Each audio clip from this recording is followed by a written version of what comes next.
চীন আমেরিকাকে কিভাবে জবাব দেয় জানেন?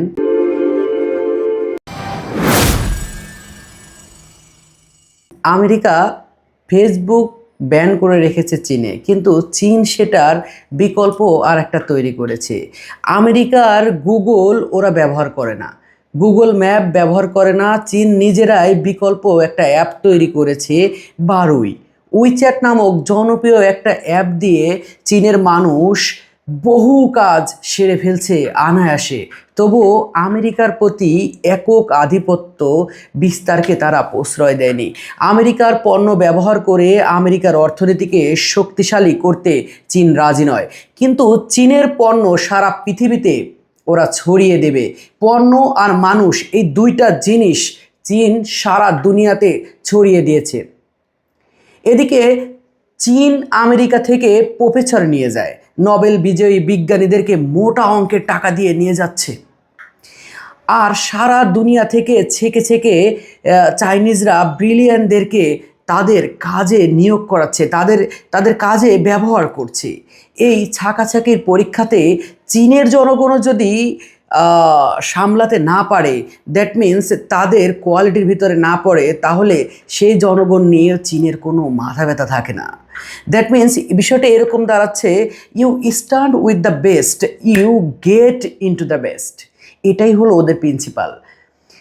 যে জাপানের সাথে রাজনৈতিক চিরশত্রুতা চীনের, সেই জাপানের বিশ্ববিদ্যালয়গুলোতে গেলে দেখবেন চীনের ছাত্র ছাত্রী দিয়ে ভরপুর, তারা প্রচুর পরিমাণে জাপান থেকে শিক্ষা নিচ্ছে। অথচ বাংলাদেশের কয়েক লক্ষ রোগী প্রতি বছর বিদেশ যায় চিকিৎসা নিতে। বুঝতেই পারছেন কোন দেশে চিকিৎসা নিতে যায়, আমাদের প্রতিবেশী দেশ ভারত।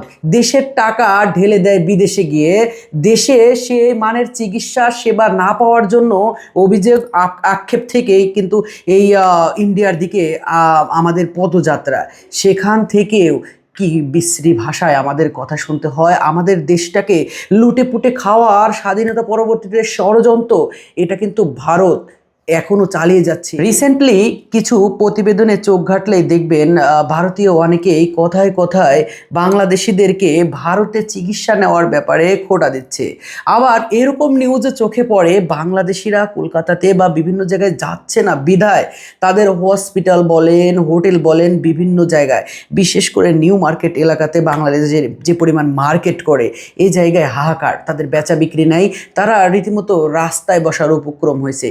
এরকম একটা দেশ আমাদেরকে দিনের পর দিন শোষণ করে যাচ্ছে, নির্যাতন নিপীড়ন করে যাচ্ছে। রাজনীতিবিদরা, চাকরিজীবীরা দুর্নীতি করে বাড়ি কিনে বিদেশে, শিল্পপতিরা শ্রমিকদের বেতন বাড়াতে চায় না, কিন্তু কানাডা সিঙ্গাপুরে টাকা জমায়। রাজনীতিবিদরা লুটপাট করে ক্ষমতা শেষ হলে বিদেশে বসে দেশ নিয়ে চক্রান্ত করে, মিথ্যা ছড়ায়। দেশের বহু ব্রিলিয়ান্ট ছেলে মেয়ে দেশ ছাড়ে, কিন্তু তারা আর দেশে ফিরতে পারে না। তাদের দেশে ফেরার সম্পূর্ণ পথ বন্ধ করে দেওয়া আছে। কীভাবে বন্ধ করে দেওয়া আছে? তারা বিদেশে যে পরিমাণ ফ্যাসিলিটি পেয়ে আসছে, দেশে তো সেই পরিমাণ ফ্যাসিলিটি নাই। তারা তো দেশের সাথে আর এস্টাবলিশড হয়ে তাদের ওই মান উন্নয়নে চলতে পারবে না। তখন তারা আস্তে আস্তে দেশ বিমুখ হতে থাকে। কিন্তু আমেরিকার ফেসবুক, ইউটিউব ব্যবহার করে আমেরিকাকে আমরাও অর্থনৈতিকভাবে শক্তিশালী করছি। জাপানের গাড়ি কিনছি, ভারতের ডাক্তারদের ধনী করছি, চীনের ইঞ্জিনিয়ারদের পয়সা দিচ্ছি। আমাদের কর্পোরেট চাকরিগুলা চীন, ভারত, শ্রীলঙ্কার লোকজন করছে, দ্বিধার্সে করছে। এদিকে ভূমধ্যসাগরে ইউরোপে পাড়ি জমানোর জন্য তরুণরা নৌকাডুবিতে মারা যাচ্ছে। আমাদের জনসম্পদ নষ্ট হচ্ছে দিন দিন ভুল পরিকল্পনার কারণে। আমরা তো সব দিক থেকে শুধু হারাই, পাই কি? আমাদের দরকার এমন একটি পরিকল্পনা ও নীতি যেখানে দেশটা সব দিক থেকে গেইন করবে বেশি, লুজ করবে কম। দাঁড়াতে হলে নেট গেইন বাড়াতে হবে সর্বক্ষেত্রে, যেভাবে ইচ্ছা সেভাবে। যেভাবে নেট গেইনকে আরও ভালোভাবে আগায় নিয়ে যাওয়া যায়, সেদিক দিয়ে নেট গেইন বাড়াতে হবে, সেভাবেই দিতে হবে বিশ্বকে জবাব।